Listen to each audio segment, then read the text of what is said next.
Jadi bila sebut dia baligh itu, baligh, kalau dia kanak-kanak yang solat sekarang ni, solat fardu kita suruh ni, macam mana cerita dia? Anak-anak yang belum baligh lagi, kita suruh dia solat.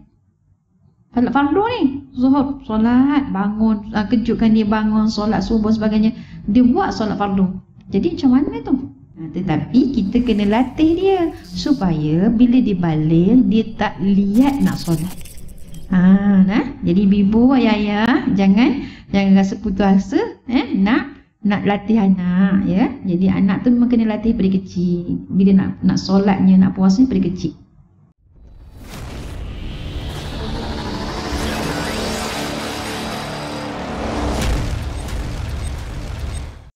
Bismillahirrahmanirrahim. Alhamdulillahi rabbil alamin. Hamdan yuafi ni'mahu wa yukafi'u mazidah.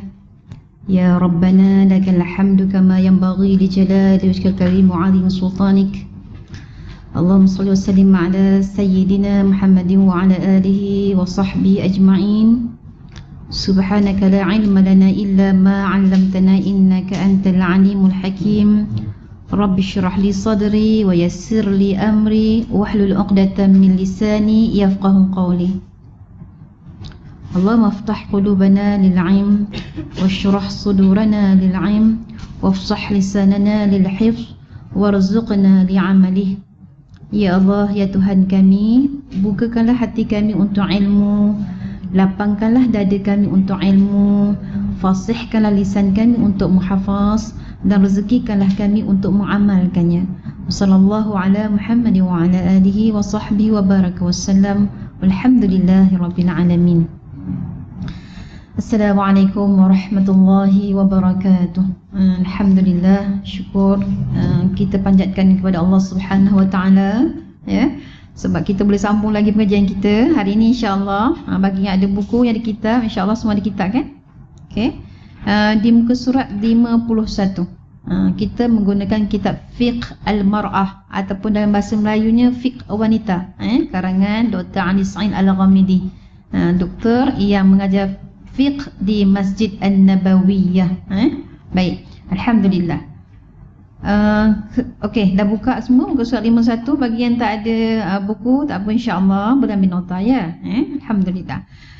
Baik, kita masuk pada syarat-syarat solat. Kita dah tengok hari itu, ya, bagaimanakah disebut sebagai hukum meninggalkan solat. Apa hukum-hukum ni? Kita dah bincang panjang lebar dan Ustaz tidak berniat untuk kita sambung lagi, bincang lagi. Hari ini terus kepada syarat-syarat solat. Bila kita sebut syarat-syarat solat ni, syarat solat tu satu syarat. Orang yang nak solat tu syarat lain. Faham, Syarat solat tu, syarat kepada solat apa? Syarat kepada orang nak solat tu apa? Ni kita bincang hari ni, syarat solat. Solat tu apa syaratnya? Baik.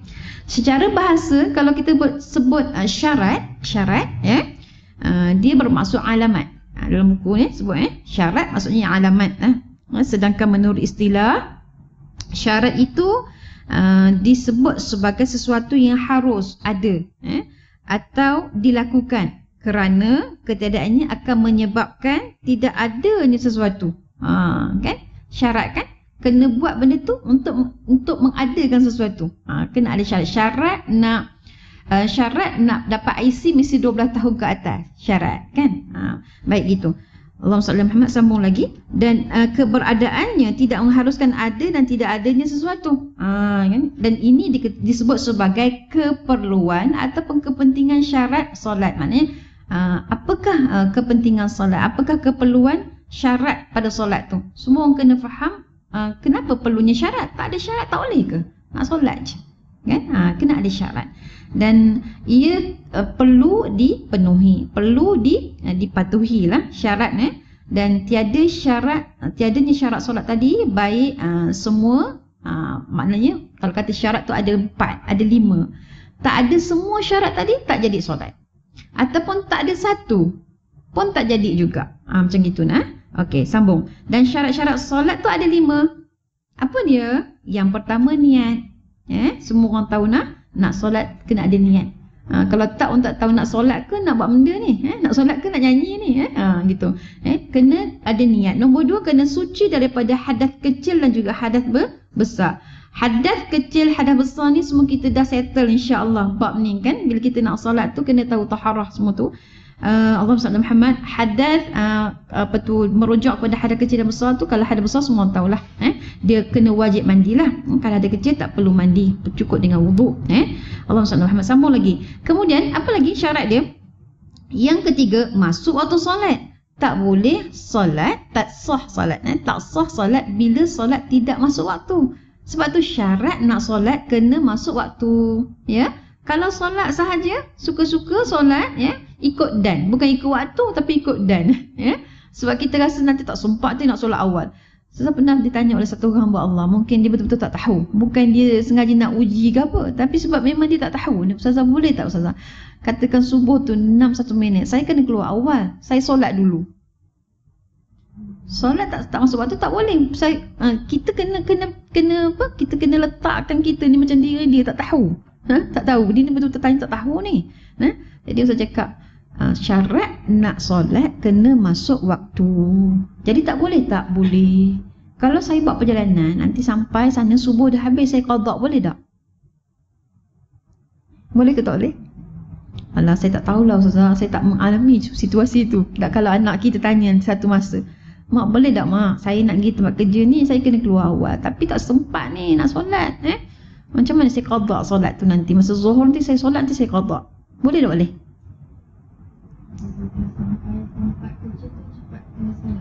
Kalau sampai tu kena solat. Tapi sebelum tu in between off tu tak habis lagi, macam mana? Buat waktu ada ni tapi kita memandu semua tu, kita nak buat macam mana?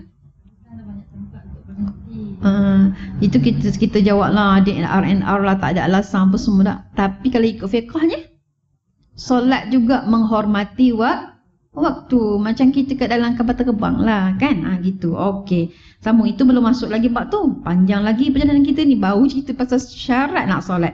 Lagi nombor 4, menutup aurat. Tidak sah seorang itu solat tanpa menutup aurat, ya. Menutup aurat tu nanti kita bincang lagi. Kemudian yang kelima, menghadap kiblat. Tak boleh suka-suka nak solat ikut mana. Tapi ini pun kita akan bincangkan juga. Kalau orang solat di atas katil, macam mana nak pusing katil kat hospital tu? Takkan nak solat je panggil nurse, tolong pusing katil saya. Tak ada kiblat ni kan. Itu kita akan bincangkan. Ini baru cerita pasal syarat. Kemudian kita tengok satu persatu. Bila sebut niat tadi, syarat yang pertama niat. Okey. Mari kita tengok. Niat ini sebenarnya dalam buku ni tak sebut ya, tapi Ustazah kena bagi tahu juga ya, buku rujukan yang lain. Mungkin ada yang dah beli kot kitab Mughni al-Muhtaj tu. Mughni al-Muhtaj. Tak ada. Tak ada, tak apalah. Okey. Rujukan kitab tersebut Ustazah bawakan sedikit lah hari ni. Kita nak memahami niat tu. Niat ni dia ada, dalam niat tu kena ada 3. Bila kita berniat, niat puasa je pun kena ada 3 dalam tu. Okey, apa dia? 1, kena qasad. Yang kedua kena ta'yin. Yang ketiga kena ta'arud. Qasad, ta'yin, ta'arud. Allah, apa tu Ustazah? Kami tak tahu Okey. Qasad ni apa? Qasad ni senang Ustazah terus ringkas kan, tak payah baca terjemahan dia. Qasad ni maksudnya macam sengaja. Sebut sengaja, saya sengaja nak puasa, saya sengaja nak solat. Bukan tak sengaja. Sengaja aku solat. Tapi kita selalu sebut sahaja aku, bukan? Sengaja, saya sengaja. Sengaja melakukan itu dengan niat lah. Sebab tu kalau kita pergi ke mahkamah kan, nak membuktikan kes prima facie kan, dia sebut kan, membunuh dengan niat, membunuh tanpa niat. Siapa yang ambil undang-undang law tahulah kan itu. Jadi sebab tu dia kata qasad ni penting. Kita nak solat tadi dengan niat, bukannya tidak berniat, dengan sengaja saya nak solat ni, bukan tak sengaja solat ni. Faham ya? Okey, itu qasad. Yang kedua dia punya syarat tadi ta'yin, tentukan. Puasa apa? Ramadan. Puasa sunat Isnin Khamis contoh kata. Puasa sunat Rajab, puasa sunat Syaban, sebut dah. Puasa Ramadan. Okey, fardu ke sunat ke qada, itu termasuk dalam ta'arud. Ta'arud ni qada, apa tu, fardu ke sunat? Ta'arud. Kalau apa namanya sebut tadi ta'yin tadi, nak sebut qada ke tunai? Silap cakap qada ke tunai. Kalau ta'arud tadi nak fardu ataupun sunat. Okey ya. Jadi itu dalam niat. Maksud kita bila kita berniat ni, kita kena masukkan tiga-tiga elemen tadi tu dalam tu ada. Kena qasad sengaja aku. Kan dalam hati kan? Dalam hati. Sengaja aku solat fardu zuhur 4 rakaat tunaikan Allah Taala. Kan? Sebut kan? Gitu. Okey. Dan Allah Subhanahu Wa Taala berfirman dalam surah Al-Bayyinah, maksudnya apa? Padahal mereka tidak disuruh kecuali supaya menyembah Allah dengan memurnikan ketaatan kepadanya dalam agama yang lurus. Makna memurnikan itu meluruskan niat tadilah, ya, memurnikan, meluruskan niat. Sama lagi Nabi SAW bersabda, kalau sebut tentang niat ni, Nabi sebut apa? Nabi kata innamal a'malu binniyat wa innama likulli imri'in ma nawa. Nabi sebut sesungguhnya pahala amalan itu, bergantung ataupun tergantung pada niat. Pahala amalan tergantung pada niat, dan pahala bagi setiap orang tergantung pada apa yang diniatkan. Pahala kita ni bergantung pada niat. Kemudian pahala bagi setiap orang itu bergantung pada apa yang diniatkan. Niat satu hal, tapi apa yang kita niat tadi. Sebab tu bila masuk bulan Ramadan, banyaknya orang berniat, ya Allah nak puasa Ramadan, ya Allah tahun ni nak Ramadan, nak lagi baik. Ya Allah tahun ni Ramadan saya nak dapatkan Lailatul Qadar. Ya Allah tahun ni Ramadan saya nak khatam 60 kali. Boleh? Imam Syafi'i khatam 60 kali dalam bulan Ramadan. Satu hari 2 kali, satu kali pagi dan satu kali petang ataupun malam. Imam Syafi'i. Jadi dia punya jumlah khatam Quran dalam bulan Ramadan 60 kali. Boleh buat? Boleh Ustaz Fadil? Ustaz Fadil boleh ya? Ustaz Arifin 60 kali Imam Syafi'i khatam Quran. Masya-Allah. Hebatnya. Kita baca, ya Allah macam mana khatamnya. Kalau Al-Qurannya di sini fi sudur walaysa fil kutub, memanglah boleh ya Ustaz ya. Sambil-sambil dia naik dia boleh baca. Sambil nyapu sampah boleh baca. Boleh habiskan, masya-Allah. Itu kelebihan orang yang Al-Qurannya macam komputer di bawah kulukilin masya-Allah. Mudah-mudahan kita satu hari nanti boleh khatam 30 juzuk Al-Quran. Boleh khatam satu hal, boleh hafaz 30 juzuk. Khatam alhamdulillah dan 60 kali khatam dengan seumur hidup lah. Cakap ni. Okey, alhamdulillah. Sambung lagi. Bila sebut tentang niat tadi, Nabi sebut tergantung pada apa yang diniatkan. Pertama kena niat. Nombor 2, kita dapat pahala bergantung kepada apa yang kita niatkan. Masya Allah. Allah sebut ya ayyuhalladzina amanu. Allah menunjukkan perkataan itu kepada orang yang beriman. Maksudnya apa-apa kalau ya ayyuhalladzina amanu, Allah sebut Allah wahai orang beriman, kerjakanlah solat, contoh kata. Kerjakanlah solat. Menunjukkan kamu kena kerjakan solat dengan beriman, dengan iman. Kalau kerjakan puasa ya ayyuhalladzina amanu, solat. Apa tu puasa? Jadi kita kena kerjakan puasa pun dengan iman gitu. Jadi niat tadi penting. Niat penting dan kena ingat niat tadi dia ada qasad, ada ta'yin, ada ta'arud. Baik, sambung.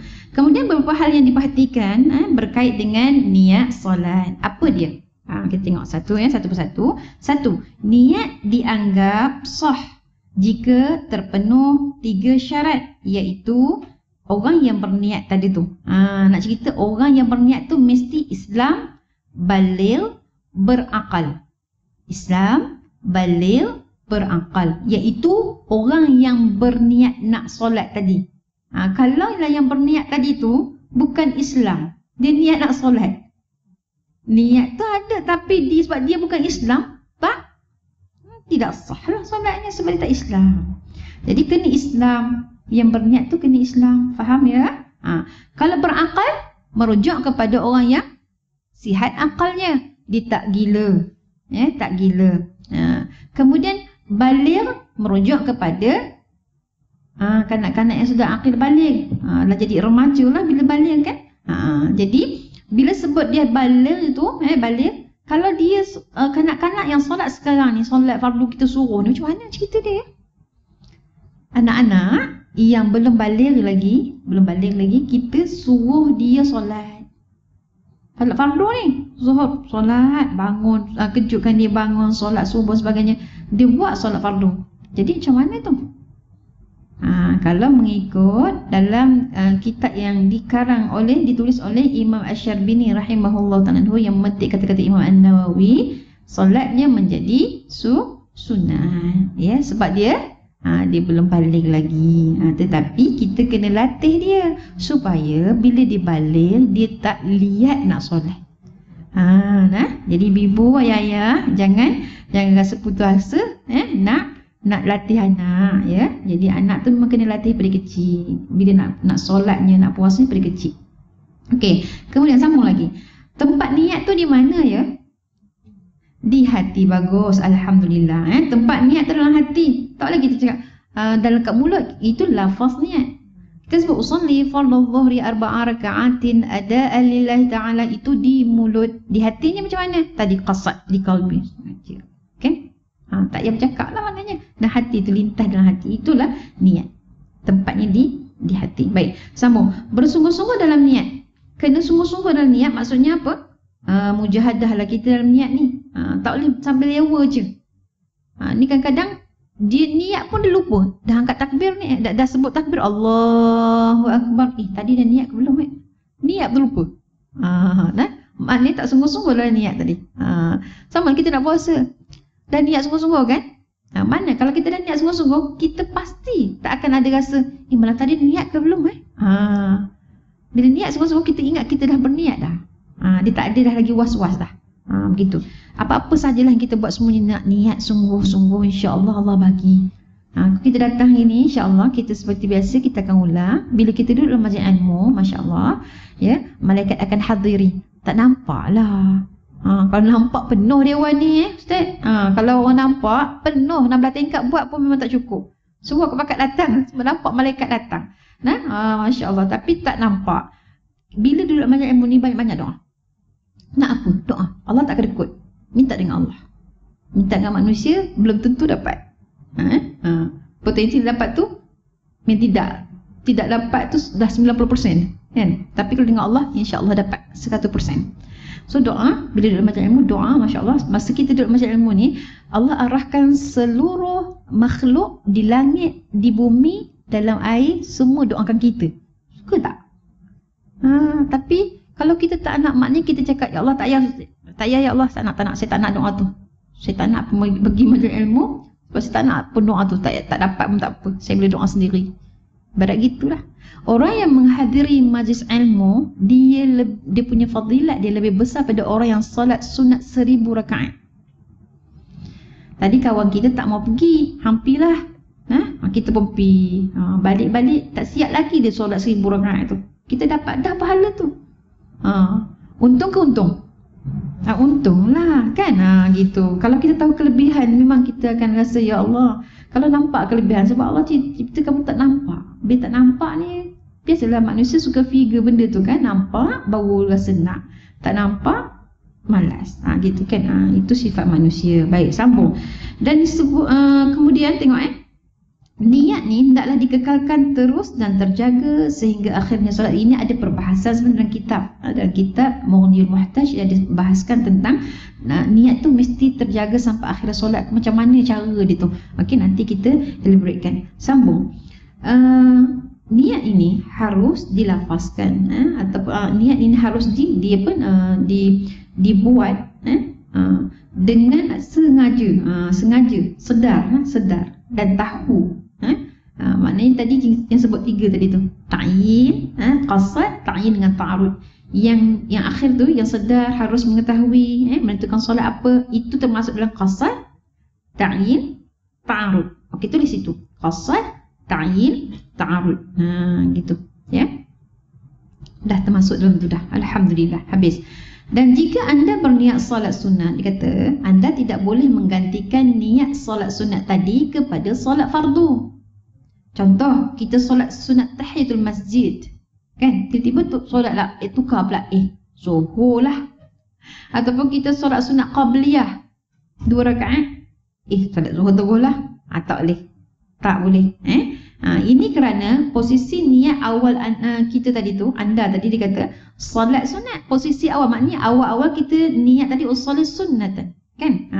Dia kata lebih lemah daripada solat fardu. Fardu ni kan kuat, wajib, jadinya kuat. Dan solat fardu itu lebih besar, lebih kuat berbanding dengan solat sunat. Bila kita solat sunat, tidak boleh kita ubah solat sunat tadi kepada solat fardu. Tapi sah apabila seseorang mengubah niat solat fardu menjadi solat sunat.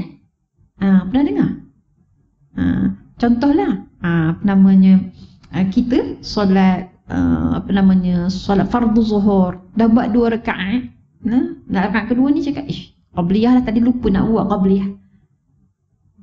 Kita kata kita ubah solat ni menjadi solat sunat. Boleh dengan alasan yang dibenarkan oleh syar'i. Contoh, jika anda kerjakan solat asar, dia kata pada awal waktu, kerjakan solat asar pada awal waktu, dan anda bermaksud untuk mengubah solat asar tadi menjadi solat sunat qabliyah, sebelum fardu asar tadi, maka solat anda menjadi solat yang sah.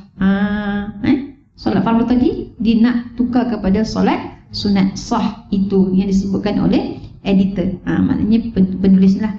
Dan baru setelah itu dia kata anda mengerjakan solat yang fardu tadi itu asah. Maknanya tadi dah buat solat asar tapi dia tukar jadi solat sunat, lepas itu bolehlah solat asar. Begitu, sambung. Itu yang pertama. So clear? Syarat sah solat yang pertama ialah niat. Habis. Yang kedua, syarat sah solat yang kedua ialah suci daripada berbagai hadas dan najis. Nabi SAW sebut dalam buku tu, tak ada at-tuhuru syatrul iman. At-tuhuru syatrul iman. Apa maksudnya? At-tuhur tu maksudnya apa? Bersih lah kan? At-tuhur, bersih itu adalah ciri-ciri keimanan. Ciri-ciri iman adalah bersih. Allahumma salli ala Muhammad. Jadi sebab itu banyaknya ayat-ayat Al-Quran yang sebut supaya kita ni bersuci. Nak solat, nak apa, kena suci pada hadas kecil dan hadas besar. Termasuklah hadas yang besar tadi melibatkan mandi. Mandi. Allahumma salli ala Muhammad. Ada satu hadis yang Nabi SAW sebut, dalam buku tak ada. Saya bawa lah rujukan tambahan. Nabi sebut haqqun lillahi ala kulli muslimin an yaghtasila fi kulli 7 ayamin yaghsilu ra'sahu wa jasadahu. Tanggungjawab setiap muslim kepada Allah ialah mandi sekurang-kurangnya sekali dalam seminggu dengan membasuh kepala dan badannya. Tapi janganlah kita kata, tadi ustazah baca hadis mandi sekali di seminggu. Pakat-pakat orang kat sini glamour ini tak mandi belaka, mandi seminggu sekali saja. Ustazah baca hadis tadi kot. Dia kata sekurang-kurangnya. Maknanya kalau kata tak boleh mandi sangatlah sejuk, sekurang-kurangnya lepas seminggu tu mandilah sekali. Malaysia okey. Orang Malaysia suka mandi. Bila dia pergi luar negara, dia asyik mandi. Orang kat situ yang marah dia pula asyik mandi. Pengalaman saya lah. Pergi di sebuah negara, duduk sana sebulan tu, ada research. Tak sebut kat mana negara tu. Kebetulan masa tu sejuk. Tapi kita dah biasa mandikan sekurang-kurangnya 2 kali sehari. Sampai Ustazah duduk sekali dengan student yang memang asal negara tu lah. Dia kata, kenapa nak mandi ni? Kata, memang saya dah biasa mandi. Dia kata tak payah mandi. Dia kata, dah mandi pagi tadi kan, kenapa nak mandi lagi? Kalau kita basuh baju pun dia pelik, kenapa basuh baju?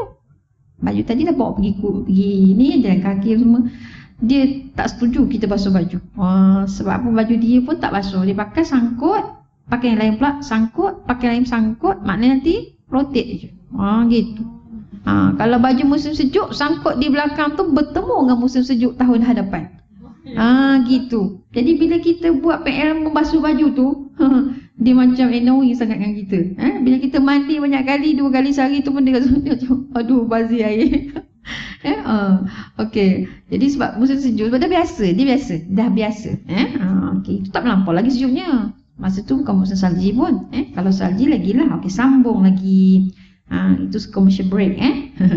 Jadi bila sebut tentang suci pada hadas besar ataupun kecil ataupun najis tadi, sebut, ingat hadis Nabi, at-tuhuru syatrul iman.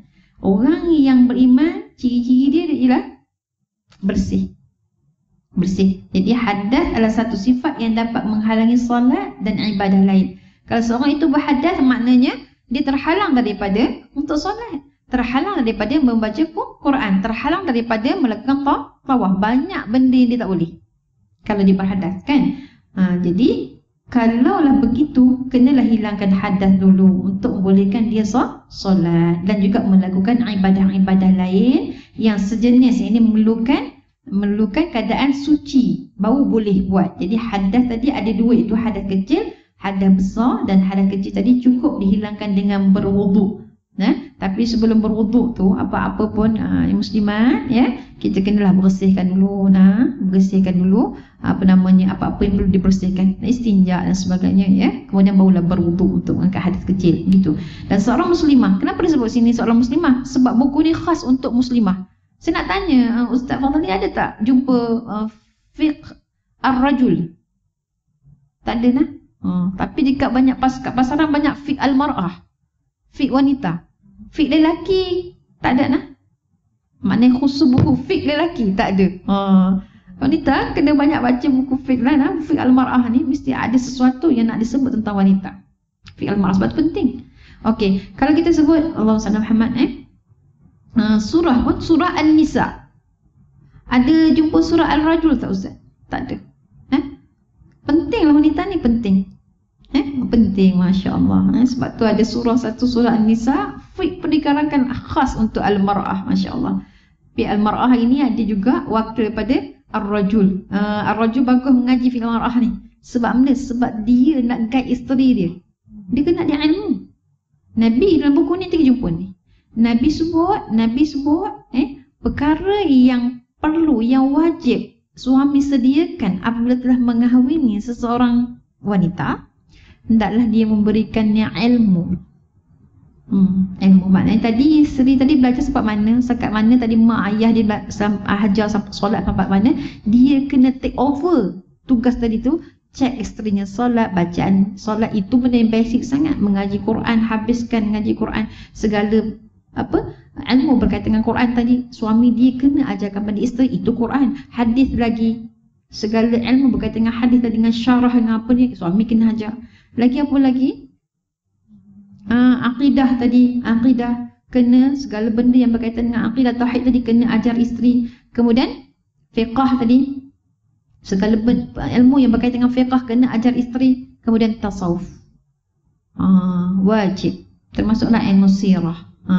Itu, nah. Jadi banyaknya tanggungjawab suami kepada isteri. Kalaulah suami semua mendukung tanggungjawab tersebut, maka harmoni dan bahagialah rumah tangga. Jadi bersyukurlah suami yang mendapat isteri yang full package.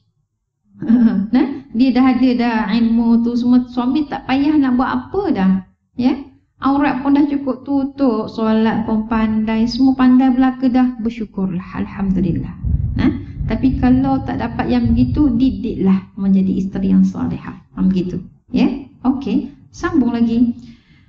Dan muslimah tadi wajiblah mempelajari apa-apa yang wajib dan yang sunat dalam wuduk. Kita nak solat ni, kita pasal syarat-syarat sah solat tadi, tapi bab wuduk kena juga tahu.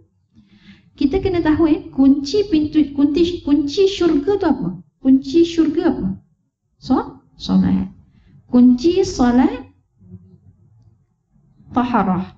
Taharah.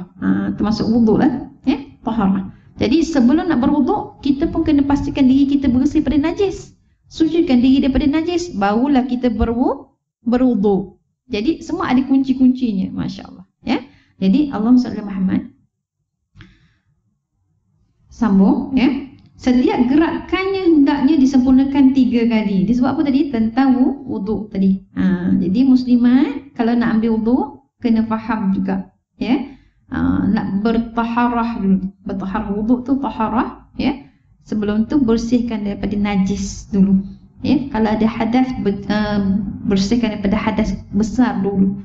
Kalau sudah mandi hadas, tak perlu berwuduk. Sebab bila mandi hadas sudah mengangkat hadas besar, automatik sudah terangkat hadas yang kecil. Ini pun menjawab juga soalan pernah orang tanya nah. Ustazah, kalau dalam mandi wajib perlu ambil wuduk lagi ke? Kalau ikut kan tak perlu sebab dia dah angkat hadas besar. Okey, faham ya? Okey, sambung. Jadi kalau kita nak berwuduk, kena faham juga, kena ada ilmu juga. Ilmu ni sekecil-kecil perkara nak buat kena ada ilmu. Contoh nak buat jemput-jemput. Tak ada ilmu nak pancung tepung boleh ke? Tak boleh. Kerah. Betul. Kerah nah. Jadi macam mana? Kena tahu sukatan air dan sebagainya. Itu benda yang simple sangatlah, ya. Tetapi kalau kita nak wuduk lagilah kena ada ilmu. Nak mula dari mana? Ustazah kan masa satu hamba Allah, kesian saya tengok, mungkin Ustazah rasa macam mungkin dia tak disengaja kot dia nak basuh kaki dulu, tapi sebenarnya memang dia basuh kaki dulu ambil wuduk. Dia memang tak tahu, dia memang basuh kaki dulu. Pernah tengok ada orang ambil wuduk basuh kaki dulu? Ustazah kan dia macam dia nak main-main air tu kan? Tak, memang dia basuh kaki dulu. Subhanallah. Alhamdulillah Allah pertemukan dan kita dah buat tahsin wuduk. Alhamdulillah. Lepas tu okey. Maknanya selama sebelum tu dia memang ambil wuduk basuh kaki dulu. Kesian kan? Kita tak boleh letak kita ni macam orang. Kita kena faham ada orang ni berperingkat-peringkat. Ada orang yang dia berrezeki untuk belajar ambil wuduk ni awal. Alhamdulillah. Ada orang tak berkesempatan, jangan kita remeh-remehkan, lekeh-lekehkan orang yang tak tahu ni pula. Kita kesian. Itu sebab tu kita orang Islam kena ubah sesuatu perkara yang kita rasa menjengkelkan, tukar dengan perasaan kasihan. Kesiannya dia, ya Allah. Kesiannya dia tak tahu tutup aurat, ya Allah, kesian dia. Jangan kita kata apalah. Nampak itu tak betul. Bila pandang dengan orang rasa kasihan, tengok macam mana orang-orang yang memandang orang lain dengan rasa kasihan. Tengok pada zaman Nabi SAW, kan? Susah kami nak faham. Bayangkan, okey, tak apalah zaman sekarang Ustaz Abi Liu dia memandang semua orang dengan rasa kasihan, Masya Allah. Tak kira pun orang tu bangsa apa, agama apa, pandang dengan rasa kasihan. Bukan rasa macam benci. Tak seadara dengan kita rasa benci, tak boleh gitu nah. Okey, jadi kasihan. Bila orang tak tahu, kasihan dulu. So baru kita tunjuk ajar. Macam tu nah. Okey, sambung. Okey, bila kita ambil wuduk disebut bahawa dalam gerakan ataupun dalam bilangan kita mengambil wuduk, nak sempurnakan wuduk dia kata 3 kali. Kecuali pada mengusap kepala dan 2 telinga. Yang cukup dilakukan 1 kali sahaja. Usap kepala dan telinga cukup dilakukan 1 kali sahaja untuk wanita. Belum habis lagi baca. Wanita mengusap kepala dengan lebih ringan berbanding dengan lelaki. Ringan wanita. Jadi basuhan pada seluruh anggota wuduk sebaiknya disempurnakan kerana seluruh anggota wuduk tadi dapat mengantarkan anda ke darjat yang tinggi. Bila kita sempurnakan anggota wuduk tadi tu, Allah akan letakkan pada darjat yang tinggi. Sebab tu kita bila dah habis wuduk baca doa. Semua orang hafal doa tu kan? Apa doa dia? Asyhadu an la ilaha illallah wa asyhadu anna Muhammadan abduhu wa rasuluh. Allahumma ja'alni minat tawwabin waj'alni minal mutatahhirin waj'alni min ibadikas salihin. Kan mudah di doa tu, tapi masya-Allah doa tu sangatlah besar dia punya fadilat dia. Kita baca tiap hari. Jangan jemu. Tapi memang tak jemulah. Itu adalah keistimewaan Allah jadikan kita tak jemu. Berwuduk tak pernah jemu kan? Siapa jemu berwuduk? Tak pernah kan? Pelik Allah jadikan berwuduk tak pernah jemu. 5 kali sehari kita boleh ambil wuduk dengan seronok. Kalau kalau kita dah faham mengambil wuduk tu sebagai satu ibadah. Siapa kat sini yang tak nak nyanyuk? Angkat tangan. Okey, semua maksudnya semua tengah sedar ni ya. Walaupun bulan puasa kan, biasa bulan puasa ni kita rasa penat kan. Bila penat rasa macam mata pun dah ke tempat lain kan. Tapi ni semua sedar. Semua tak nak nyanyuk. Apa rahsia dia? Kita basuh kepala tu, kan kita basuh kan, ya Allah ya Tuhanku, lindungilah kepalaku dengan arasy-Mu. Sapu melekat tangan tu sampai kat ni, ubun-ubun kita ni kat depan. Okey. Otak depan kita ni kan dikontrol semua benda tau. Yang logiknya apa semua otak depan. So masya-Allah jagalah otak depan kita dengan wuduk yang banyak. Masya Allah, ada signifikan dia. Itu sains datang kemudian untuk membuktikan yang Islam suruh tadi tu. Memang insya Allah tak nyanyuk, insya Allah tak nyanyuk. Nah, jadi bila kita faham, bila ambil semua anggota wuduk kita ambil dengan penuh rasa ibadah, kita rasa sayangnya, suka. Ya Allah, ya Tuhanku, putihkanlah mukaku di akhirat dan janganlah engkau hitamkan mukaku, ya Allah. Sebab apa? Sebab nanti petanda umat Nabi Muhammad sallallahu alaihi wasallam. Nabi nak kenal dia punya umat, mukanya bercahaya. Anggota wuduk ni bercahaya. Sebab ada sahabat tanyakan, wahai Rasulullah, bagaimana engkau nak mengetahui bahawa itu adalah umatmu? Melalui wuduknya, kata Nabi. Nanti Nabi akan kenal kita dengan wuduk kita. Best tak? Jadi bila kita wuduk tu, kita, ya Allah, nanti Nabi nampak aku nanti, ya Allah. Kita rasa seronok lah nak ambil wuduk tu. Kalau tak ingat yang tu cincai tu. Tak tahulah sini sampai ke tidak, sini sampai ke tidak lah. Tu. Anak-anak lah biasa, mak anak tak buat dah gitu. Kan kelakar pula kalau mak anak begitu. Sama dengan puasa lah. Puasa masa zaman Darjah 2 dulu. Kan lain. Puasa masa zaman sekarang. Mana ada nusuk-nusuk lagi makan Maggi, tak ada kan? Tak ada. Zaman Darjah 2 dulu bukan makan Maggi pun, tak ada Maggi pun. Minum air. Paling tidak air paip lah, teguk. Basuh muka kat sekolah, teguk sekali. Pernah buat ke Ustazah? Saya masa jadu masih pernah buat. Tak tahan haus sangat. Saya sekolah jalan kaki. Itu kenangan zaman dulu-dulu. Zaman sejah 2. Minum seteguk, bukan boleh kenyang pun. Kan, seteguk tu dapat minum pun. Lepas tu rasa bersalah. Alamak, habis mata puasa tapi diam je ni. Mak tak tahu kita buka puasa. Orang zaman dulu pula sangat bagus mendidik anak. Kalau katakan anak tak puasa, walaupun minum seteguk air tadi tu, air paip pun, jangan harap boleh buka puasa kan. So kita simpan rahsia rapat ni. Kalau mak saya tengok ni, bocor rahsia. Okay, sambung. Allahumma salli Muhammad. Jadi kita sambung basuh muka tadi kita sebutkan. Bila kita basuh tangan, macam mana kita cakap? Ya Allah, ya Tuhanku, tunjukkanlah buku suratan amal pada tangan kananku di akhirat. Bila basuh tangan kiri, ya Allah, ya Tuhanku, janganlah engkau tunjukkan buku suratan amal pada tangan kiriku di akhirat. Bila basuh kepala, ya Allah, ya Tuhanku, lindungilah kepalaku dengan arasy-Mu. Bila basuh telinga, ya Allah, ya Tuhanku, ampunilah segala dosa telingaku, ya Allah. Sebab apa? Telinga kita ni kan dia absorb bunyi, ngumpat, apa lagi? Macam-macam benda. Muzik, segala percakapan, segala benda, segala yang berbunyi itu kita serap. Jadi minta ampun dengan Allah, ampunkan dosa telinga kita. Kemudian basuh kaki, ya Allah, ya Tuhanku, lepaskanlah kakiku dari titian siratul mustaqim. Kenapa beria nak minta lepas ni? Ibu-ibu tahu tak? Bila kita meniti titian siratul mustaqim, gelap titian siratul mustaqim tu. Siapa pernah tahu? Ini bukan cerita hantu bukan cerita seram kan? Ini realiti. Yang disebut oleh Nabi SAW, titian sirat tu sangat gelap. Tapi bagi orang yang amalnya ada, Masya Allah, dia jadi terang dan cahaya. Cahaya ni datang dari mana ya? Dari tubuh badan kita. Masya Allah. Pernah tak kita baca ada orang yang meniti titian siratul mustaqim sepantas sepantas kilat gitu lah, laju. Ada orang seperti berkuda, seperti berkenderaan, seperti berlari, seperti berjalan, ada juga sampai merangkak. Dia bergantung kepada cahaya yang ada. Dan saya belajar dulu sampai katakan ada satu golongan ni yang bukan golongan, ada hamba Allah yang dia yang menyalanya bahagian ibu jari kaki je. Nyala kat situ sikit je, malap tak cahaya tu? Malap kan, jadinya laju ke perlahan dia meniti tu? Perlahan lah, sangat perlahan, perlahannya gitu.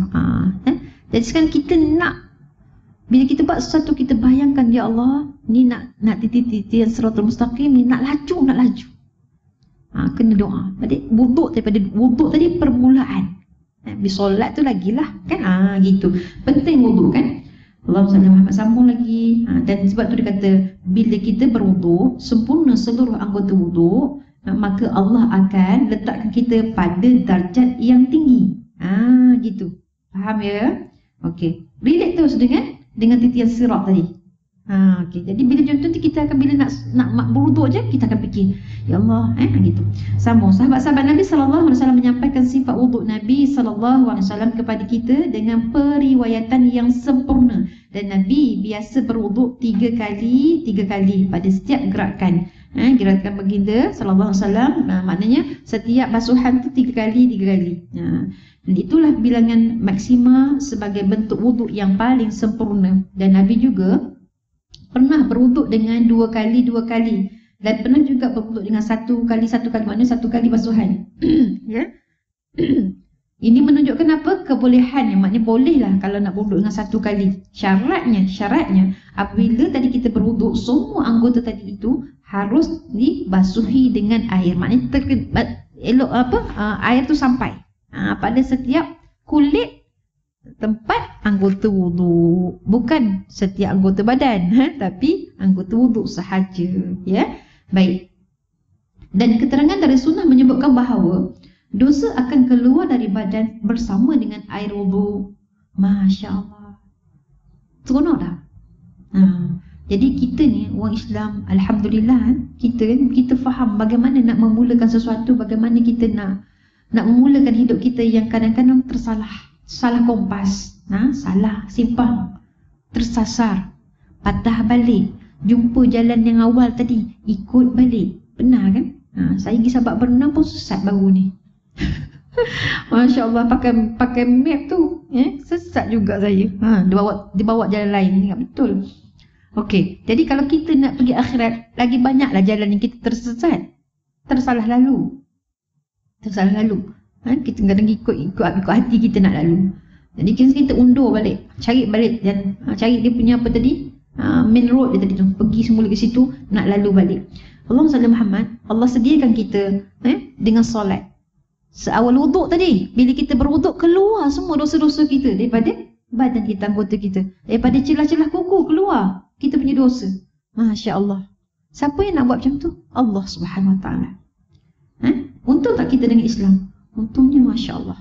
Untungnya. Sebab tu kita, ya Allah, aku syukur ya Allah berada dalam Islam. Raditu billahi rabba wa bil islami dina wa Muhammadin nabiyyan wa rasulah. Kena sebut setiap hari. Kita syukur dengan Allah. Kita redha dengan Islam, Masya Allah. Sambung. Dan menyedikitkan air wuduk termasuk ajaran sunnah. Menyedikitkan apa? Tidak membazir. Bagus. Tak membazir kita ketika berwuduk. Sebab itu sunnah Nabi SAW, dan kita diperintahkan untuk tidak menggunakan air secara berlebihan. Disebut.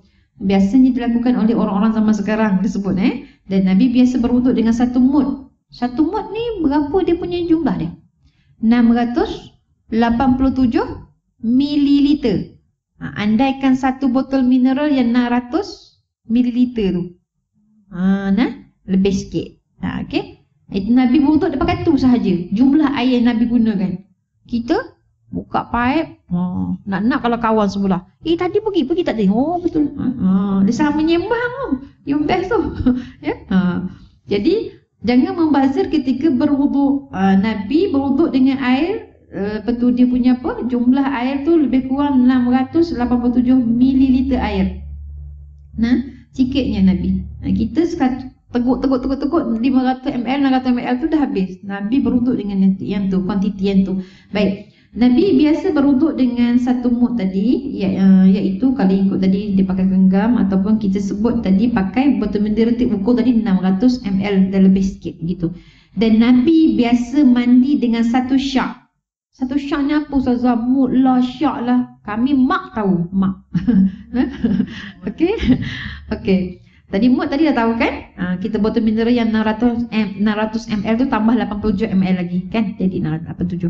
Kalau syak ni pula, 1 syak sama dengan 4 mud.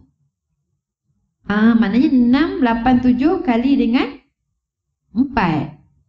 Lebih kurang 2.74 2.748 gitu kot. Lebih kurang. Cuba kali sikit. 2.748 liter. 2.748 liter. Kalau mililiter 2748 mililiter kalau tak silap saya. Betul okey.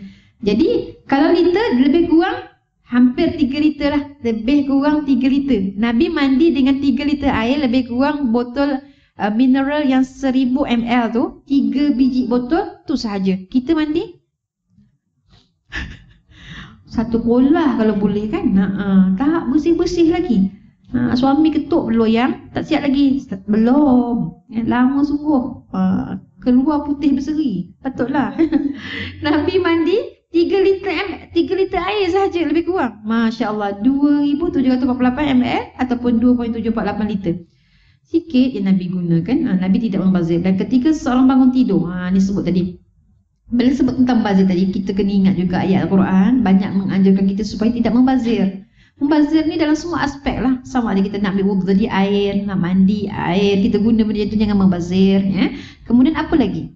Makanan pun tak boleh bazir kok. Baju jangan membazir. Tak pakai jangan beli. Dah beli mari pakai. Boleh gitu? Dah beli pakai. Kalau tak nak pakai jangan dibeli. Habis kalau dah beli susah 60 helai kat rumah saya tu. Tapi suami dia ajak keluar jam kita gini, tak ada baju lah bang. Buka almari 60 helai. Tak ada baju. Itulah keistimewaannya orang perempuan. Tak ada baju. Tak ada baju, tak ada tudung. Padahal dia sebenarnya nak pakai baju apa hari ni tu dia tak tahu. Tapi kalau suami dia tunjukkan baju ni cantik yang, dia tahu ada baju. Jadi suami dia kena jadi mata isteri juga tu. Dia kata, bang tak ada baju lah. Okey, dia buka. Ni baju ni cantik kalau awak pakai. Abang suka tengok, memang lawa sangat. Dia terus ada baju. Gitu, memang isteri gitu. Dia memang, dia kadang-kadang dia tak selari mulut tu je kak. Allahumma salli ala Muhammad. Gurau-gurau lah kita hari ni ujian. Alhamdulillah. Allahumma sayyiban nafi'ah. Okay. Allah Subhanahu wa taala sebut dalam surah Al-Isra, wala tubadzir innal mubadzirina kanu ikhwana asyayatin wa kana syaitanu aduwwan mubina. Janganlah kamu membazir ketika janganlah kamu membazir, sesungguhnya membazir itu adalah saudara daripada syaitan dan sesungguhnya syaitan itu adalah musuh kamu yang nyata. Bila sebut musuh nyata ni, manusia bukan musuh kita. Syaitan sebenarnya musuh kita. Jadi jangan bermusuh dengan manusia, bermusuhlah dengan syaitan. Tapi hari ini manusia suka bermusuh sesama manusia. Sedangkan syaitan kata teruk benar manusia ni. Syaitan kata teruk manusia ni. Sebab mana? Sebab sepatutnya laqad khalaqnal insana fi ahsani taqwim. Allah jadikan manusia itu sebaik-baik kejadian kan. Tapi kalau dah bermusuh-musuh sama manusia macam mana? Musuh kita syaitan saja. Ingat dalam kepala, musuh syaitan. Baik, sama. Allah Muhammad dan Nabi Muhammad SAW pernah sebut sudah baca ke mafhum hadisnya. Jangan kamu membazir. Bila berwuduk jangan membazir, sekalipun kamu berwuduk pada sungai yang mengalir. Nabi sebut. Maknanya kalau sungai tu kan bayar tak air dia? Tak bayar. Siapa yang dia mandi kat sungai kena bayar air sungai? Tak bayar. Per entrance tu kalau ada orang buat ni kan, adalah bayar kan, resort ke apa. Tapi sebenarnya air yang kita mandi tak pernah bayar, bayar sungai sebab mengalir. Tapi Nabi sebut walaupun air tidak bayar, ambil wuduk pakai air yang mengalir pun jangan membazir. Nabi sebut. Apatah lagi kalau kita pakai air paip kat rumah, bayar tak? Bayar. Lagilah tak boleh membazir. Gitu. Nabi tak suka orang membazir. Dan kita ingat tadi bila kita membazir tu adalah perangai syaitan, sahabat-sahabat syaitan, saudara-saudara syaitan. Sambung lagi. Ketika seseorang bangun tidur, ini yang lain pula ada sebut tadi tentang jangan membazir bila kita berwuduk. Kemudian seterusnya dikata ketika seseorang bangun tidur sedangkan air wuduk berada dalam bejana. Maknanya kita bangun tidur ada air dekat dalam cawan. Bejana lah, bejana ada bukan bejana perak kan, ada gitu kan. Bekas aluminium ke, ada air dalam bejana ataupun dalam jug. Kemudian dia kata dia tidak boleh memasukkan tangannya ke dalam bejana sebelum mencuci tangannya terlebih dahulu sebanyak 3 kali. Hadis mana ni? Hadis mana? Nabi sebut wa idza stayqadha ahadukum min naumihi falyaghsil yadahu qabla an yadkhilaha fi wudu'ihi fa inna ahadakum la yadri. Dalam buku tu tak ada, tapi Ustaz bawakan hadis dia. Kalau tengok mana ni dia punya sumber ni Ustazah, saya bawakan hadis dia. Nabi sebut, dan jika salah seorang daripada kamu bangun daripada tidur, maka hendaklah dia basuh tangannya sebelum memasukkan tangannya ke dalam air wuduk tadi, dalam bejana, dalam bekas tadi tu. Kerana apa? Kerana dia tidak tahu di mana tangannya berada malam tadi. Mana ketika dia tidur tu tak tahu kat mana tangan dia berada. Sebab itu bila dia nak pakai air tadi, dia tak boleh celup, mencedok air. Mencedok air tak boleh. Dia kena basuhkan tangan dia, cucur air dulu, basuh 3 kali dulu, basuh, basuh, ambil lagi, basuh lagi, sampai 3 kali, kemudian barulah dia boleh mencedok air dengan tangannya. Cuma banyaklah orang persoalkan, tak jadi musta'mal ke? Tak jadi musta'mal, sebab kat situ dia berniat nawaitu raf'al hadathil asghari lillahi ta'ala, saja aku mengangkat hadas kecil, kan? Dia mencedok air tu dengan niat untuk mengangkat hadas kecil. Dia tak jadi musta'mal air tu. Panjang perbincangannya. Jadi kalau nak bawa bincang tu kan, memang kita tak mengaji yang lain ni kan. Allahumma salli ala Muhammad. Jadi tak boleh tadi mencelup tangan ke dalam bejana tadi tanpa basuh terlebih dahulu. Baik, Allahumma salli ala Muhammad. Setelah itu dia kata, bila dah basuh tadi tangan tu, barulah dia boleh memasukkan tangannya ke dalam bejana itu untuk mengambil air, untuk ambil air untuk berwuduk tadi. Demikianlah cara agar tidak berlebihan dalam penggunaan air wuduk dan menjaga kesucian air wuduk tadi, iaitu berwuduk dengan menggunakan bejana.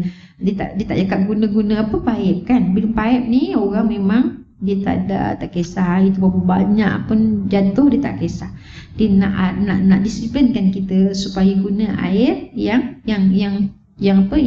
berkualiti lah, maknanya air dengan bazir, kualiti. Kemudian apa lagi? Allah SWT Muhammad dia nak didik kita guna macam mana Nabi guna tu kan, menjaga kesucian air juga. Cara-cara dia semua dia ajarkan begitu. Jadi kalau kita nak refer dengan hidup kita hari ni, memanglah kita ni banyak sangat tak sama je dengan apa yang Nabi buat. Tapi boleh tak kalau kita nak samakan? Boleh. Begini cara dia.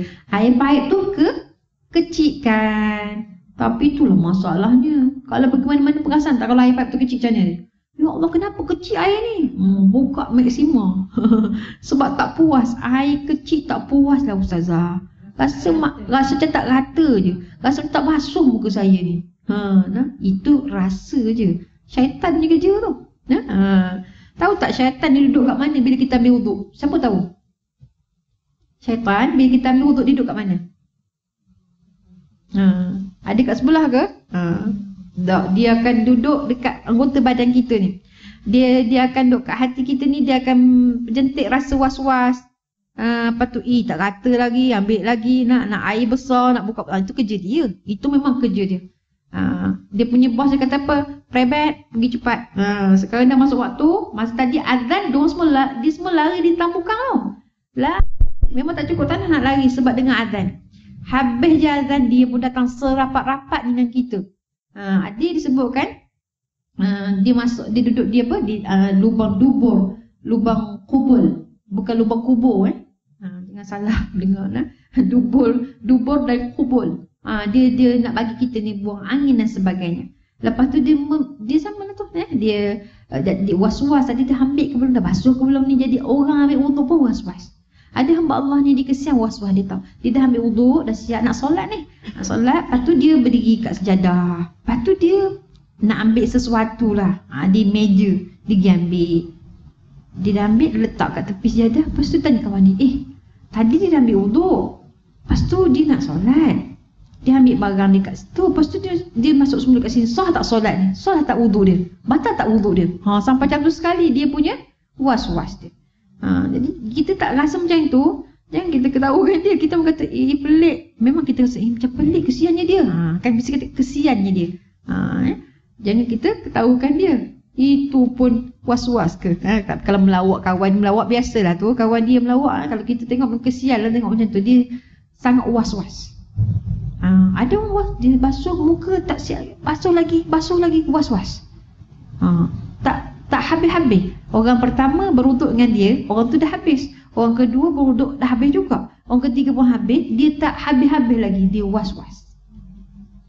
Kesian Jadi kita banyakkan baca surah An-Nas. Qul a'udzu birabbin nas, malikin nas, ilahin nas, min syarril waswasil khannas, allazi yuwaswisu fi sudurin nas minal jinnati wan nas. Okey, sambung. Dan saat kita berwuduk tadi, seorang tu hendaklah menghindari bisikan syaitan, kerana bisikan itu akan meragukan baik pada urutan wuduk maupun pada jumlah basuhan. Disebut kat situ sebenarnya memang ada dalil yang khusus tentang tu. Sambung. Dan kemudian air yang digunakan untuk wuduk adalah air yang suci. Baik, air yang suci sahaja tidak cukup. Air yang suci lagi menyucikan. Tambah. Air yang suci, tadi suci kan? Lagi menyucikan. Kenapa ya kita nak sebut yang suci lagi menyucikan? Kalau saya tanya, air kelapa suci tak? Air kelapa suci tak? Suci, sebab tu kita minum kan, bersih kan? Air kopi? Suci juga. Tapi boleh tak kita berwuduk dengan air kopi ke? Hari ni malas pula rasa macam nak pergi bilik air. Air kopi ni ada, kita pakai air kopi je lah bang ini bang. Boleh tak? Tak boleh ya. Air kelapa. Tengok air kelapa banyak sangat. Tengok air kelapa, bulan-bulan puasa ni tengok air kelapa Dengan berwuduk pun pakai kelapa je lah kita. Ataupun air tak ada sangat ni, pakai kelapa berwuduk. Itu air yang suci tapi tidak menyucikan. Kena faham ya. Jadi air yang suci ni adalah air mutlak lah. Air yang suci adalah ciptaan Allah Subhanahu Wa Taala yang Dia ciptakan untuk bersuci. Baik yang turun dari langit macam air hujan tu kat luar tu ya, atau yang mengalir dari dalam bumi. Dan jika tidak ada air atau seseorang berhalangan untuk menggunakan air tadi, maknanya dia ada halangan, ada masyaqqah ya. Ada sakit tak boleh kena air, mudarat kalau kena air, maka dia boleh menggunakan tayamum tadi. Ataupun masa musim dingin yang terlalu dingin sampai menusuk ke tulang. Kita Malaysia tak ada lagi yang terlalu dingin sampai menusuk tulang. Tapi ada hamba Allah tanya pada saya bila dia mendaki, hiking ke gunung, satu buah gunung tu, dia tanya saya, Ustazah kat sini terlalu sejuk Ustazah. Bukan kat luar negara, kat dalam negara lah. Terlalu sejuk sampai kami tak boleh buka kasut ni. Macam mana kami ni? Macam mana kami ni nak berwuduk? Boleh tak kami tak payah buka kasut, sapu je kat atas. Kalau kita nak guna kaedah khuf tu, kita kena ikut semua sekali.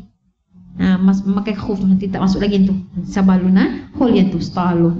Sambung. Dan bila sebut tentang air yang suci lagi menyucikan, ia merujuk kepada air mutlak. Berapakah jenis air mutlak? Ini soalan yang jawab apa ni? Macam satu. Sekolah agama. Rendah kan? Berapa jenis air mutlak? 7. Bagus. Apa dia?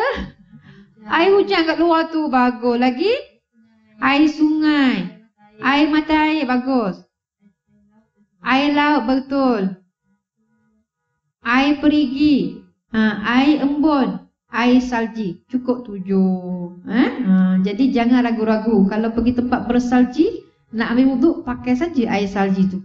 Boleh ke? Boleh. Suci. Lagi menyucikan. Siapa pernah pergi tempat salji, ambil salji atas tu, buat ais kepal? Belum lagi. Nanti habis-habis COVID ni bolehlah pergi tempat salji ya. Saya tahu tu ramai yang merancang nak pergi tempat salji itu ya. Paling dekat ICT ya, salji buatan tu. Salji buatan dia. Okey, sambung. Okey, tanah dapat menggantikan air. Bagi tadi, kalau yang tidak boleh berwuduk, dia ada mudarat kalau dia berwuduk. Mungkin ada sakit macam sakit kulit. Kalau dia kena air lagi dahsyat. Sakit macam sakit kusta contoh kata. Jadi bila kena air dia melarat, ataupun kudis kena air melarat, ataupun tangan melecur kena terbakar. Jadi dia boleh tak bertayamum? Bolehlah dia bertayamum. Perlu tak diganti solat dia? Tak perlu. Faham Itu sebab tu kita kena faham tu. Cara berwuduk orang sakit macam mana, tayamum semua kan. Itu kena ada satu segmen untuk yang sakit. Kita belajar untuk yang sihat dulu. Jadi bila katakan tadi tak boleh, ni sihat ni, tapi tak ada air. Tak ada air langsung ni. Habis dah ni. Insya Allah tak ada air langsung. Jadi boleh tak tayamum? Tak ada sumber air ataupun ada sumber air untuk minum sahaja. Maka boleh tayamum tak? Boleh tayamum. Menggunakan debu tanah yang suci. Debu tanah, bukan habuk di dinding. Nak kena betulkan juga ni fahaman-fahaman manusia ni ya.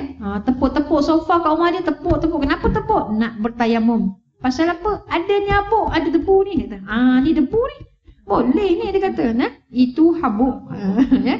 Debu tanah yang suci itu kena faham sungguh-sungguh ya. Sebab tu dengan ilmu. Kita apa-apa pun dengan ilmu. Man arada dunya fa'alaihi bil ilmi wa man arada al akhirah fa'alaihi bil ilmi wa man aradahuma fa'alaihi bil ilmi. Sama juga.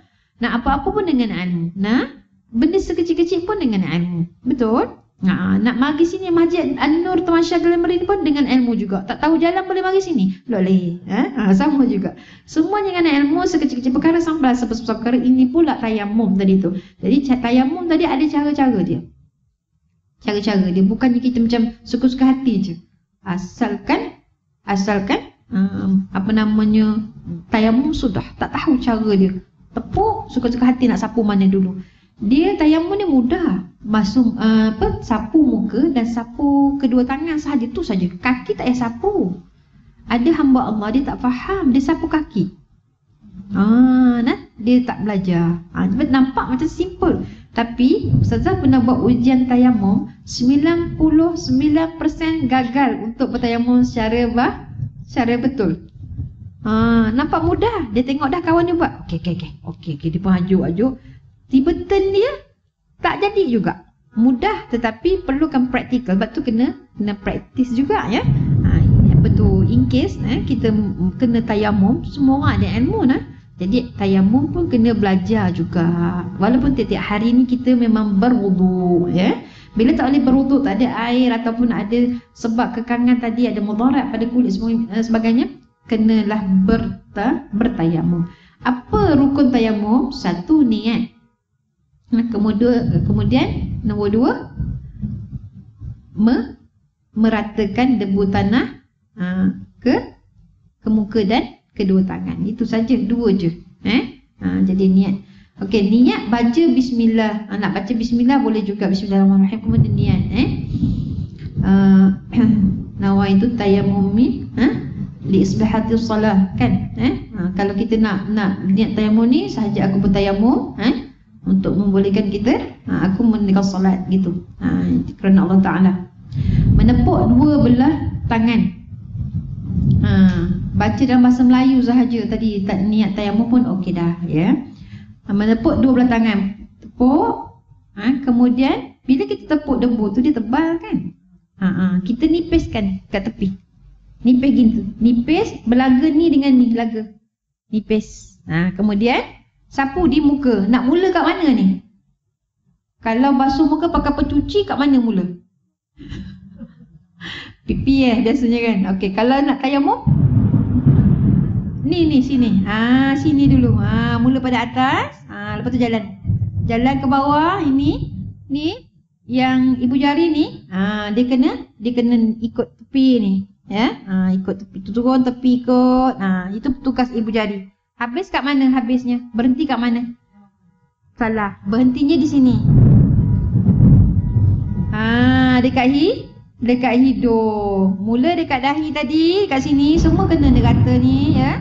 Tepi ni ya, masuk sini. Kemudian habisnya di hidung. Ini pun apa? Ibu jari kita ni fungsi ni bertepi sampailah bawah dagu tadi kita tarik. Okey, sambung. Itu untuk basuh muka lah. Kalau kita bertayamum dengan debu tanah tadi kan, sapu muka. Kalau sapu tangan pula, nak mula tangan mana? Okey, tadi kita dah tangan tadi tu dah habis tau. Dah habis. Kita buat gitu. Habis. Kita nak kena pergi yang baru. Boleh tak pada tempat yang sama kita letak tangan kita tadi? Debu tu kan? Boleh tak pada tempat yang sama kita tekuk tadi? Boleh tak? Boleh. Ya.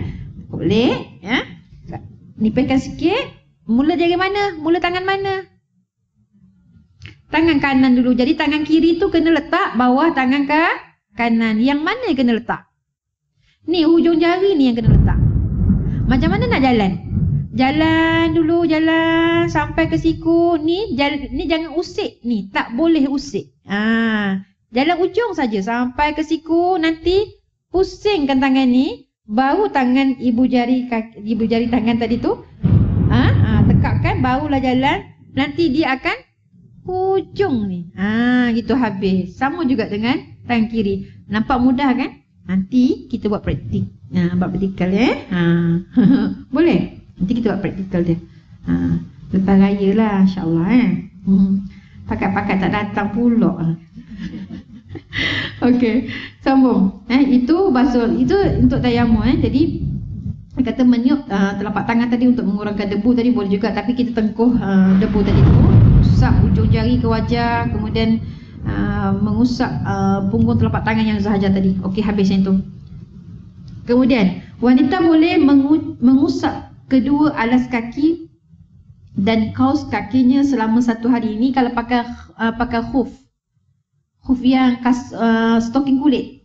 Ya, ini dia cerita pasal mungkin kat negara yang bermusim sejuk. Tapi ada syarat dia.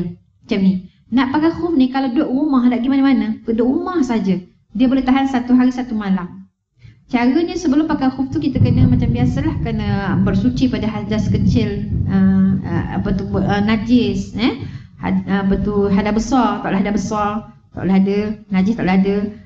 Kemudian angkat mengambil wuduk.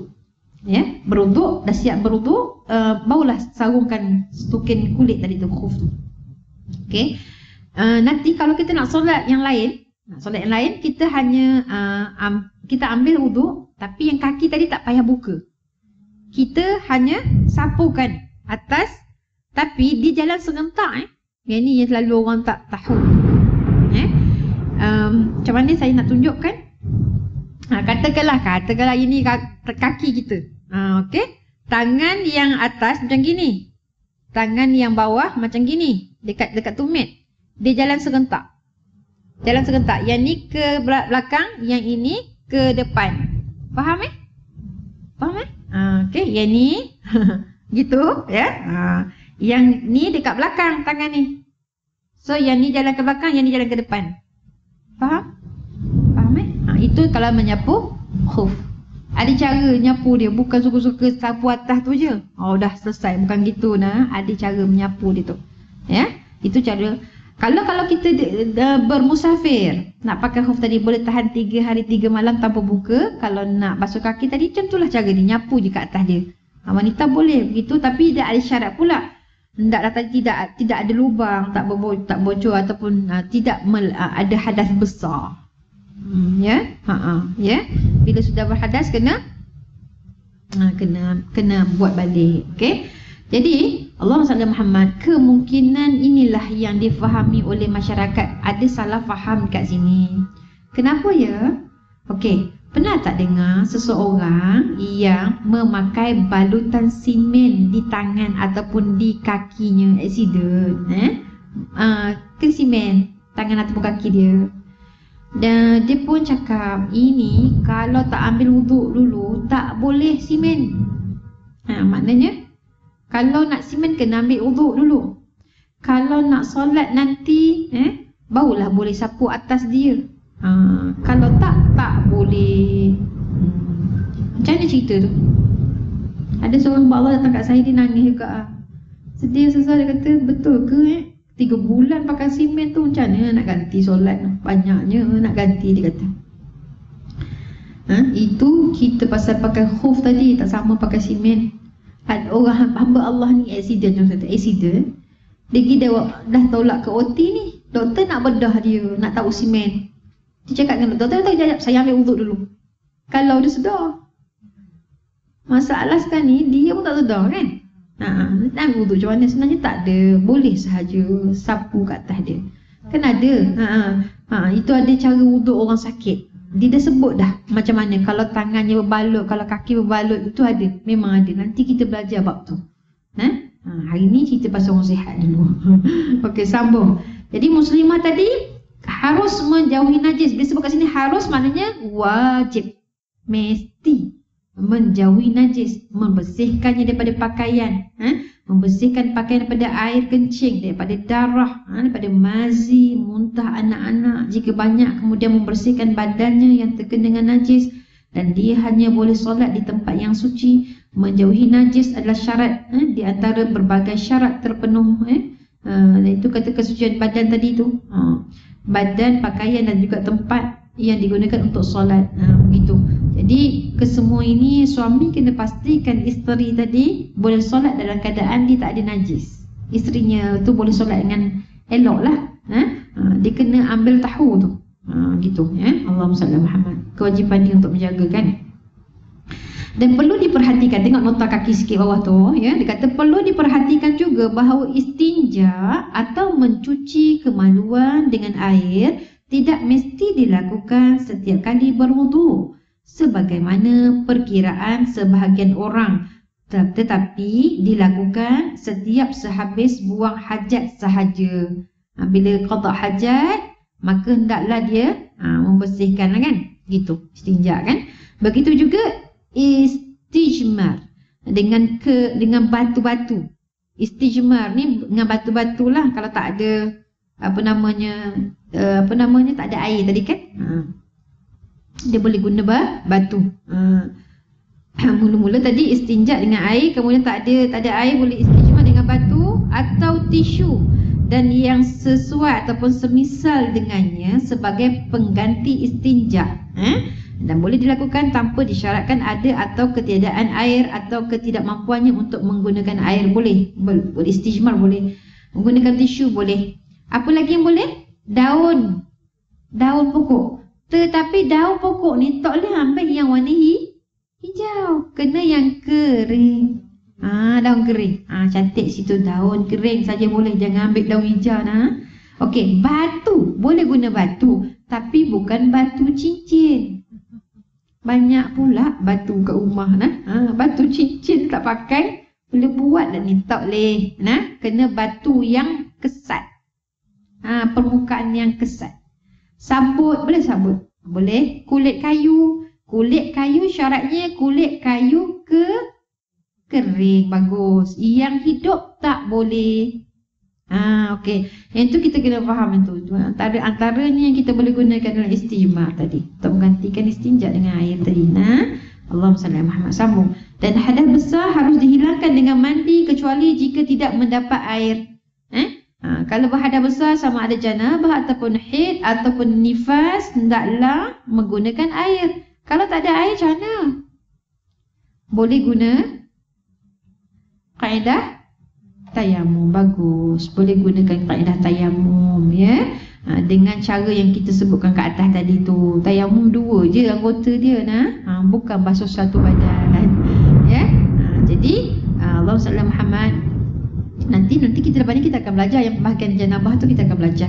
Ini kita nak cerita sekali lalu tentang syarat sah solat.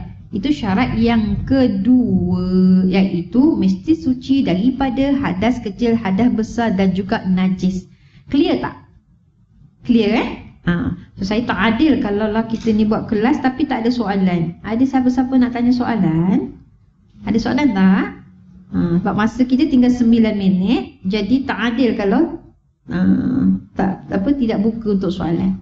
Nak tanya soalan yang mudah-mudah pun tak apa. Dan sebagainya. Itu adalah membuka jalan ilmu pada orang lain. Soalan ni bagus sebenarnya. Bila kita tanya, orang lain akan dapat dia punya faedah. Tanya yang simple-simple saja. Saya kalau susah soalan, mana nak tanya? Saya tanya boleh, nanti jawab. Boleh? Macam kita tukar. Saya tanya, nanti tolong jawab. Boleh? Ke nak tanya saya? Ada soalan?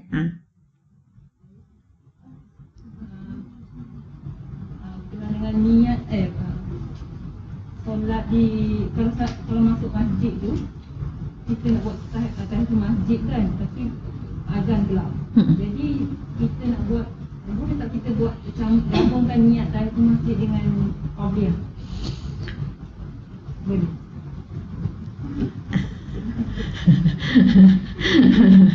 Senang je kan. Okey, boleh? Tak ada masalah. Dia sebenarnya afdal dia yang mana dan afdal yang mana. Sebab itu memang ada hadis tu panjang tu, Hujarat dia punya tu, pandangan-pandangan tu. Jadi sebenarnya nak ambil yang mana? Ambil tahiyatul masjid. Gitu. Jadi dia dapat sekali dah tu, insya-Allah. Okey. Okey, boleh. Kalau Dalam kita perbezaan Tapi tadi bersuci dulu tak? mana kalau kita solat di rumah orang lah, jangan lupa dalam dan berwudu tu keluar dalam yang besar. Oh, kalau kata-kata kalau ikut kat sini dia cakap sekiranya ada buat qada hajat lah kan, kalau ikutkan buku cakap ada qada hajat, barulah ada keperluan untuk membersihkan kan. Tapi kita better bila kita, kalau wanita dia apa, teliti sikit cara dia tu. Eloknya bila kita nak setiap kali nak solat tu kita kena perhatikan apa ada di situ. Kemudian eloklah kita biasa kalau kita buang air kecil lah, sekalilah tu. Sebab keputihan tu memang termasuk dalam kategori najis. Cuma adalah perbincangan apa namanya, dia tu keluar daripada saluran mana, saluran apa namanya, air kencing tu ke, ataupun di mana dia punya tu kan. Cuma kalau ikutkan sebarang benda yang keluar tu daripada dubur ataupun kubur, dia dikategori sebagai najis. Kita ambil yang tu dulu untuk berhati-hati, untuk sikap berhati-hatilah. Sebab kalau kita tak letakkan satu sikap hati-hati tu, kita risau nanti kita rasa tak apa, tak kisah, terus je solat. Jadi kita letakkan sikap berhati-hati. Sebab tu Imam Syafi'i ni, kalau tengok mazhab Syafi'i ni antara mazhab yang syadid sikit, yang agak sangat-sangat apa namanya berdisiplin dalam bab-bab ini. Pasal apa? Sebab dia nak menjaga supaya kita ni tak terjatuh jadi haram. Nak jaga batas tadi tu. Begitu. Betternya kalau soalan tadi saya jawab, ya kenalah bersuci. Gitu. Sebab banyak sangat pandangannya tu. Kita akan jumpa ke depan tu nanti. Tapi sebab dah tanya, so jawab secara ringkas. Secara surface dululah. Nanti yang mendalamnya kita akan bincang. Sebab dalam semua ada, insya-Allah. Ya. Okay, terima kasih kepada yang bertanya soalan. Ya. So insya-Allah akan datang pada hari dan waktu yang sama, insya-Allah kita akan sambung. Syarat yang ketiga iaitu syarat dia mesti masuk waktu solat. Sah tak kalau kita solat tak masuk waktu? Memanglah tidak sah tapi ada perbincangan yang panjang lebar yang mana malaikat Jibril sendiri telah mengajarkan waktu-waktu solat kepada Nabi SAW, dan ada dalam table yang kita tengok tu dekat buku tu masya-Allah. Nanti insya-Allah kita akan telusuri, kita akan bincang-bincangkan minggu hadapan pada hari dan waktu yang sama insya-Allah, dengan keizinan Allah juga, dengan iradah Allah juga insya-Allah. Kita tawakuf dulu dengan bacaan doa. A'udzubillahi minasyaitonirrajim. Bismillahirrahmanirrahim. Allahumma inna nastaudi'uka ma 'alimna farudduhu ilaina 'inda hajatana ilaihi. Allahumma rabbana hab lana minas salihin wal faizin. اللهم إنك تعلم أن هذه القلوب قد اجتمعت على محبتك والتقت على طاعتك وتوحدت على دعوتك وتعهدت على نصرة شريعتك فوثق اللهم رابطتها وأدم ودها واهدها سبلها واملأها بنورك الذي لا يخبو واشرح صدورها بفيض الإيمان بك وجميل التوكل عليك وأحب معرفتك وأمس على الشهادة في سبيلك إنك نعم المولى ونعم النصير. اللهم آمين. وصلى الله على محمد وعلى آله وصحبه وبارك وسلم. والحمد لله رب العالمين. أقول قولي هذا وأستغفر الله لي ولكم. والسلام عليكم warahmatullahi wabarakatuh. Mohon maaf pada semua.